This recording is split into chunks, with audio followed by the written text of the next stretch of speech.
May naihip talaga dito guys. Ingkantong hari. Pwede ba magpakita si taong ahas? Narinig ko po yung boses niya. Gusto kong magpatulong po.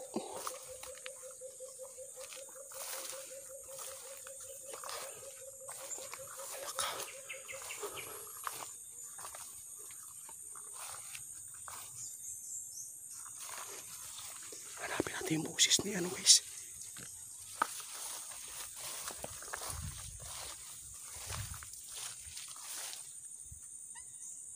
Bakit wala? Wala tayo nakikita guys na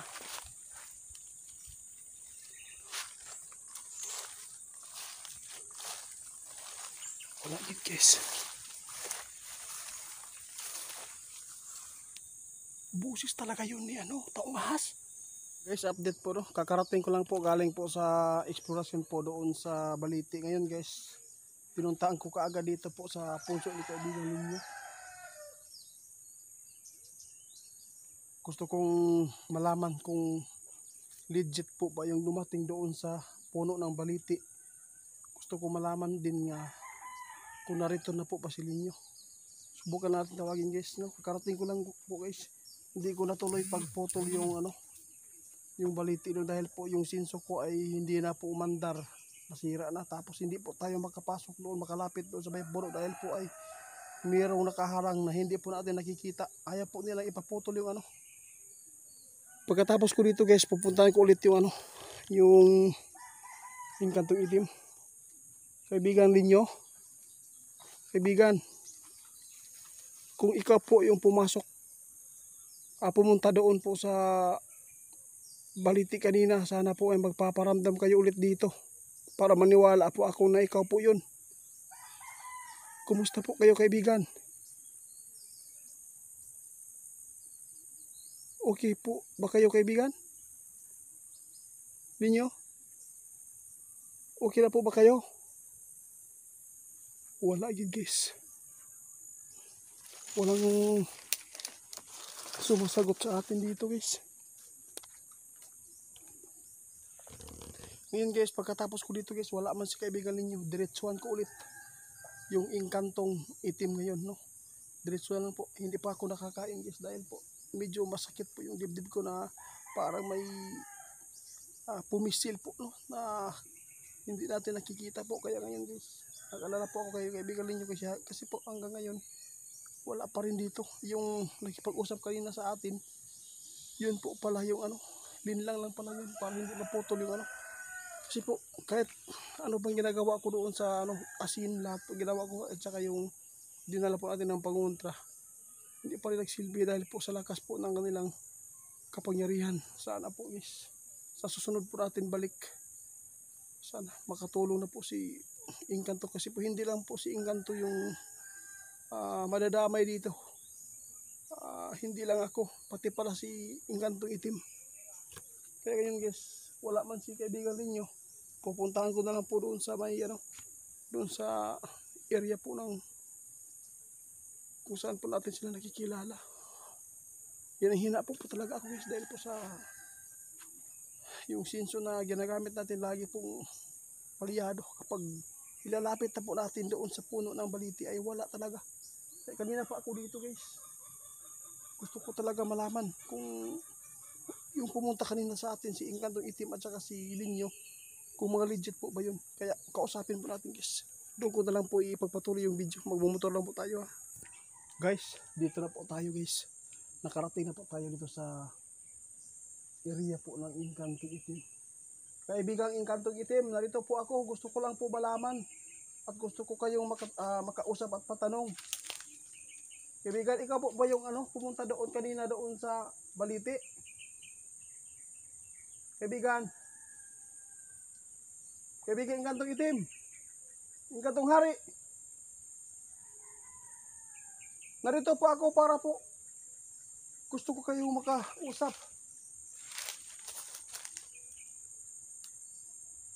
Si Linyo, pinarusahan po, hindi lang po dahil sa akin kundi dahil po sa inyo, dahil po sa pagtulong nilin niyo po sa kaibigan nating Engkantong Itim.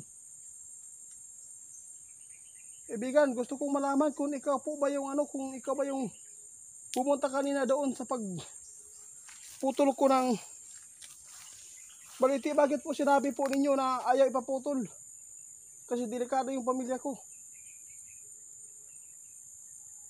Kaibigan, walang sumagot guys. Sana po walang hindi naman po delikado yung area dito guys. Kahit meron tayong nakikita namin ni Arman dito na San Telmo. Araw po yun, no? Araw po ngayon. Hindi po yun panlin lang sa atin. Pero ngayon guys, tinawag ko si Engkanto, wala may magtubag. Kaya samahan nyo po ako guys ha. Ilalapit natin yung lapitan natin yung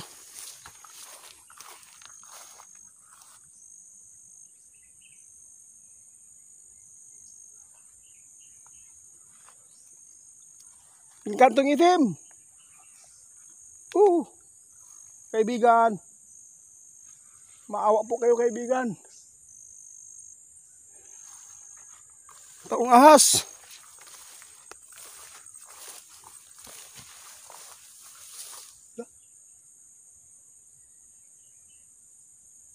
May nangihip guys. Parang si taong ahas yun ah. Taong ahas, ikaw pa po yan.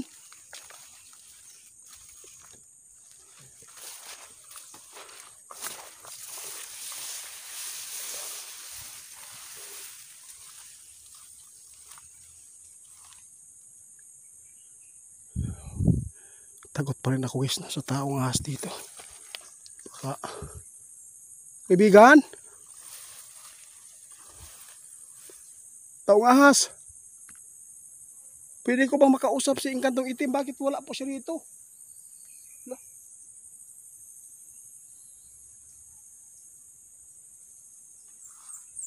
May naihip talaga dito guys. Engkantong Hari, pwede ba magpakita si taong ahas? Narinig ko po yung boses niya. Gusto kong magpatulong po.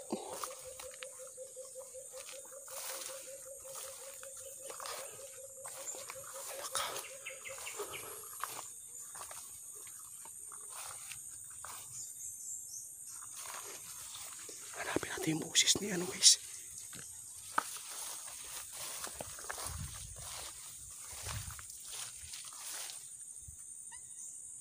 Bakit wala?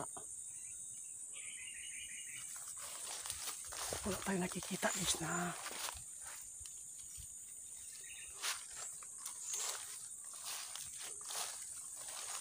wala din guys. Busis talaga yun ni taong ahas. Taong ahas, meron po ba kayong maitulong po sa kaibigan nating Duwinding Linyo? Kahit saan naman po tayo guys.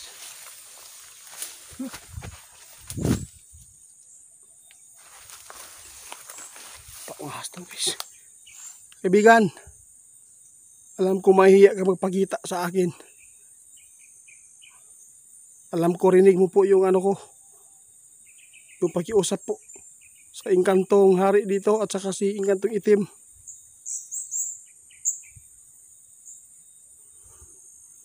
Hindi lang ako yung dahilan po na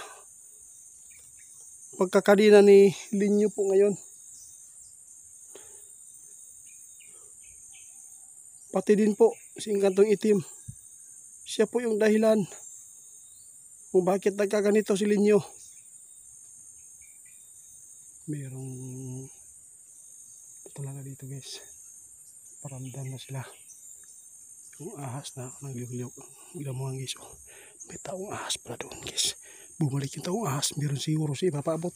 Kaibigan taong ahas, maghintay po ako ha. Maghintay po ako. Kung meron kayo ipapaabot sa atin.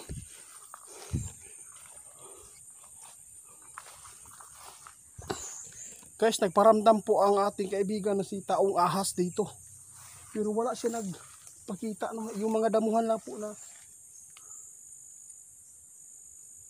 gumagalaw lang po dito yung mga dabungan, pero wala siyang ano, busis lang talaga niya yung narinig po natin. Lapitan natin kasi baka magpakita si kaibigan nato nga engkanto. Ano ka ng problema? Di kaya si engkantong itim naghanap na po ng solusyon para yung baliti na yan ay maputol po nila. Kasi nagparamdam po yung ano dito, taong ahas.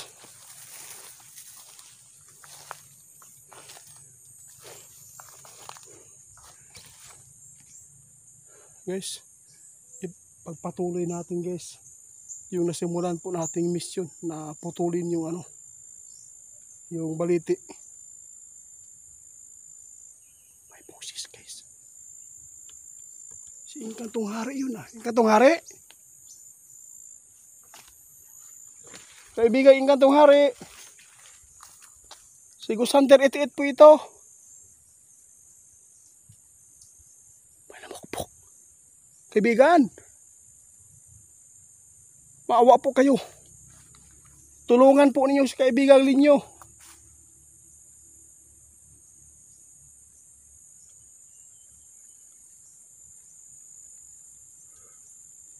Wala guys. Walang narinig po natin dito guys na ano. Na sumagot sa malapitan. Wala. May naririnig po tayo pero malayo yung busis. Bakit po umiiwas po sila sa atin ngayon? At saka bakit po nandito ngayon ang tumakbo na naman.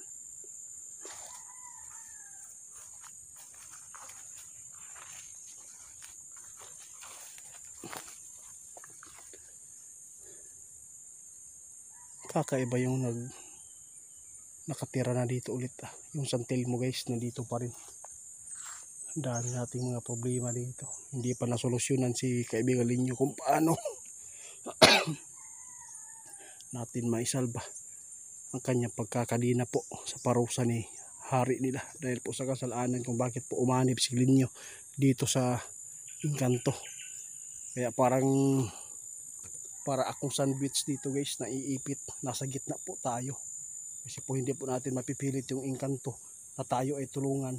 Dahil po sa kanila, nagkaganyan po si Linyo. Dahil sa kabaitan ni kaibigan Linyo, nagkaganito po ang kanyang buhay. Pinarusahan po sila ng kanilang hari. Kaya sana po mayroong mga duwende na makiusap po sa hari nila Linyo. Kaya ganyan guys, kahit po wala man nagpakita si engkantong itim at saka yung hari nila, yung taong ahas, nagparamdam. Narinig po natin bakit po ayaw po nilang lumabas. Nagtataka po ako kung bakit meron silang iniiwasan sa atin. Hindi kayo umiiwas sila sa ating pag tulong no, yung